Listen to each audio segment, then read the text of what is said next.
I'm Mandy from Mindset for Success, and today I want to talk to you about tolerating. I had a client who was supposed to be doing some exercise. She wanted to get fit, but every week she came up with excuses and reasons why she wasn't doing it. So she just couldn't embrace it. So I asked her to consider this question.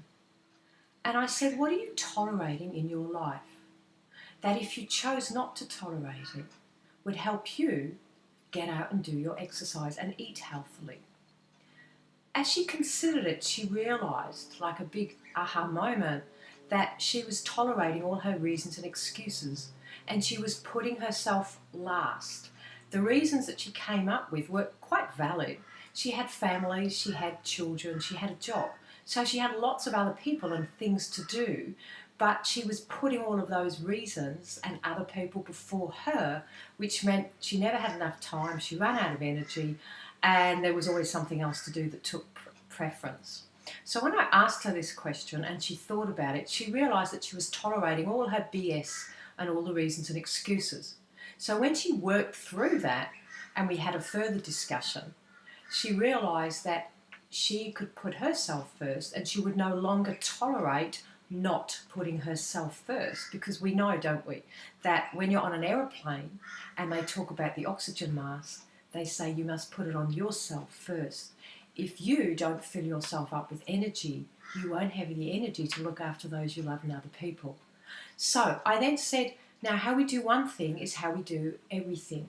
So she started to have a look around at her life and she realised that that pattern of using reasons and excuses and putting everyone else first was playing out in other areas of her life. It was playing out at work. She would do everything for other people before she did her stuff, so she got behind in her work. So what I suggest you do is you ask yourself, what are you tolerating in your life? It could be something really small.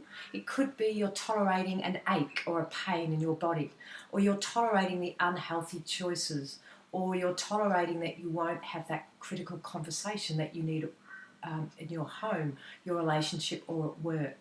So have a look round, and because we're creatures of habit, we do go back into our comfort zones and we're not conscious of many of the things that we do. So the key to making change and progressing is to do a bit of an audit every now and again, maybe once a month, and ask yourself, is there anything in my life that I'm tolerating that if I chose not to tolerate, I could step forward and I could make that change?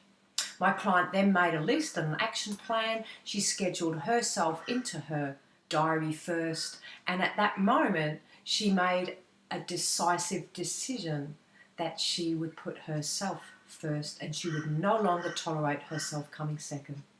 So embrace the question, take it into your life, start with the small things, and I guarantee that it will make a massive difference to the results in your life. Thank you. I'm Mandy from Mindset for Success.